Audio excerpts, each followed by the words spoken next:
Kisah burung pipit yang berhenti bertasbih. Dikisahkan bahwa ada seekor burung pipit yang bertasbih mensucikan Allah setiap hari. Namun beberapa hari berlalu, suara tasbihnya tidak lagi terdengar. Maka para malaikat bertanya, "Ya Rabb, mengapa suara tasbih burung pipit itu tidak terdengar lagi?" Allah Subhanahu wa Ta'ala menjawab, "Kalian akan segera tahu jawabannya.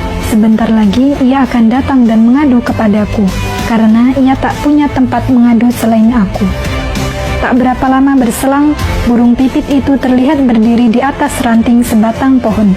Para malaikat mengamati dan menunggu apa gerangan yang akan diucapkan burung itu.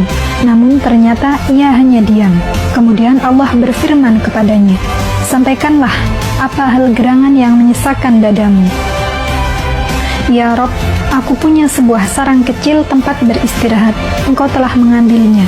Engkau kirimkan angin kencang yang memporak-porandakan semuanya," ucap burung pipit itu sambil mengucurkan air mata menahan rasa sedih yang sangat dalam, yang membuat penduduk langit terdiam penuh haru. Allah Subhanahu wa Ta'ala kemudian menjawab, "Sebetulnya ketika kamu sedang terlelap, ada seekor ular yang mendekati sarangmu, siap memangsa. Maka sengaja kukirimkan angin untuk membalikkan sarangmu agar kamu terbang dan selamat. Betapa besarnya ancaman yang telah kujauhkan darimu." Air mata burung pipit itu semakin menggenang. Kali ini bukan karena sedih dan kecewa, namun karena sangat terharu. Suara tangisnya membelah keheningan langit. "Alangkah lembutnya Engkau ya Rob.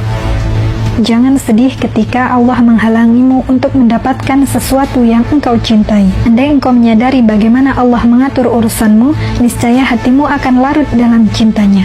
Betapa agungnya Engkau ya Rabbi." Segala puji bagi Allah atas segala kondisi. Tetaplah berhusnudzon pada Allah. Boleh jadi kamu membenci sesuatu padahal ia amat baik bagimu, dan boleh jadi pula kamu menyukai sesuatu padahal ia amat buruk bagimu. Allah mengetahui sedangkan kamu tidak mengetahui. Quran Surah Al-Baqarah ayat 216.